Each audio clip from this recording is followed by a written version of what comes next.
Ribosomes.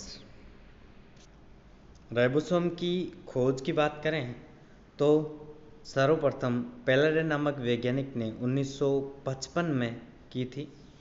ये डमरू के आकार के या लगभग गोलाकार 160 से 160 एंगस्ट्रॉम व्यास वाले सघन सूक्ष्म कण होते हैं। ये आरएनए, राइबोन्यूक्लिक एसिड एवं प्रोटीन के बने होते हैं। आरएनए एवं प्रोटीन की उपस्थिति के कारण इन्हें राइबोन्यूक्लियोप्रोटीन भी कहते हैं। राइबोसोम सभी जीवित कोशिकाओं में पाए जाते हैं या एंडोप्लाज्मिक रेटिकुलम से जुड़े रहते हैं। ये माइटोकॉन्ड्रिया, हरित लवक एवं केंद्रक में भी पाए जाते हैं। आकार और सेडिमेंटेशन गुणांक के आधार पर राइबोसोम निम्नलिखित प्रकार के होते हैं: 70S राइबोसोम और 80S राइबोसोम।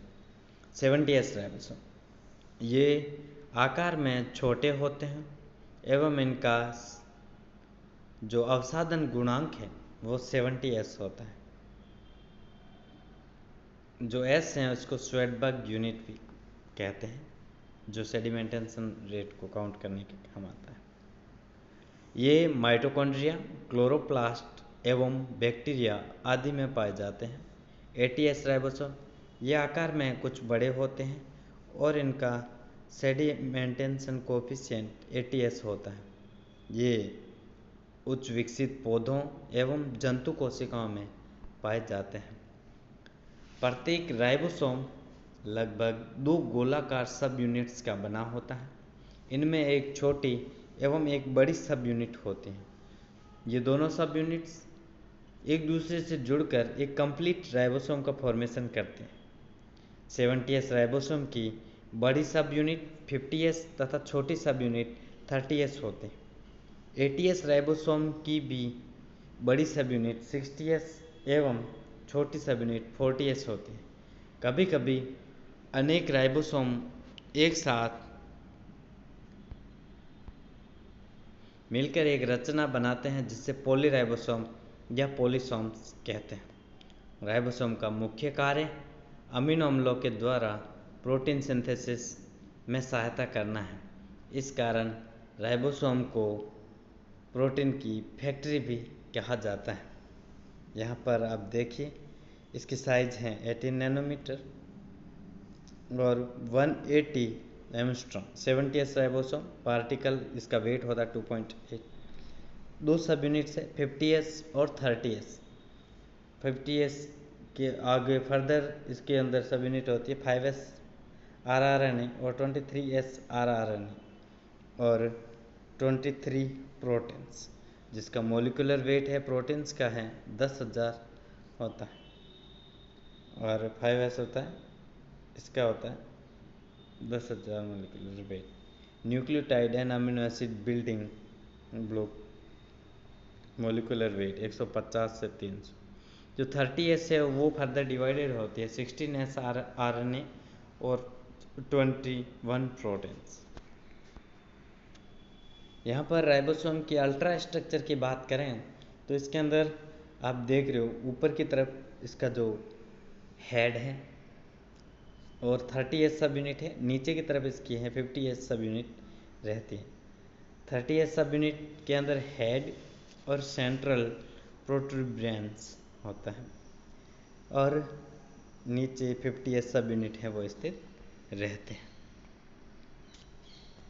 बात करें difference between prokaryotic ribosomes and eukaryotic ribosomes, तो सेडिमेंटेशन कोफिशिएंट है जो प्रोकैरियोटिक राइबोसोम है उनमें 70S होता है और यूकैरियोटिक राइबोसोम्स का 80S होता है। Molecular weight 2.8 into 10⁶ Dalton's and eukaryotes में 4.0 इंटू 10⁶ डाल्टन्स इनका मोलिकुलर वेट होता है।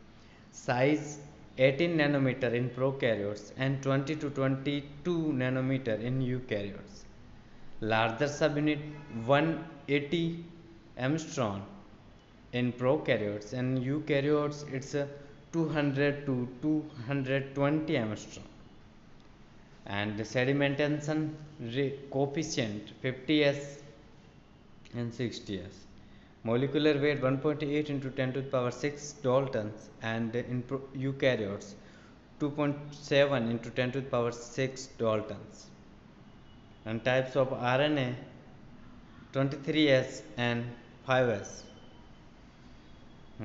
Protein 34 and 40, and smaller subunit 30S and 40S RNA होता है. मोलिकुलर वेट है RNA के टाइप्स होते हैं 16S and 18S, and protein 21 and 30. Ribosome के बारे में जो एग्जाम्स के अंदर पूछे जाने वाले कुछ जो आवश्यक क्वेश्चंस हैं वो इस तरीके के हो सकते हैं. राइबोसोम के दोनों सब यूनिट्स के आपस में जुड़ने के लिए किस आयन की आवश्यकता होती है? देन मैग्नीशियम आयन की आवश्यकता होती है. पॉलीराइबोसोम का फॉर्मेशन किस समय होता है? प्रोटीन सिंथेसिस के समय पॉलीराइबोसोम का फॉर्मेशन होता है. प्रयोगशाला में राइबोसोम का सिंथेसिस सर्वप्रथम कौन से साइंटिस्ट ने किया? तो नोमुरा नामक साइंटिस्ट ने सर्वप्रथम इनका सिंथेसिस लेबोरेटरी कंडीशन में किया था. जीवाणु में किस प्रकार के राइबोसोम पाए जाते हैं? 70S राइबोसोम जीवाणु में पाए जाते हैं. साइटोस्केलेटन की नलिकाओं के रूपांतरण में कौन से आयन्स महत्वपूर्ण होते हैं? Magnesium and calcium. माइक्रोसोम किससे कहते हैं?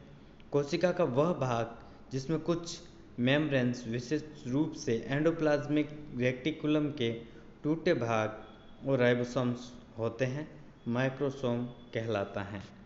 Thank you.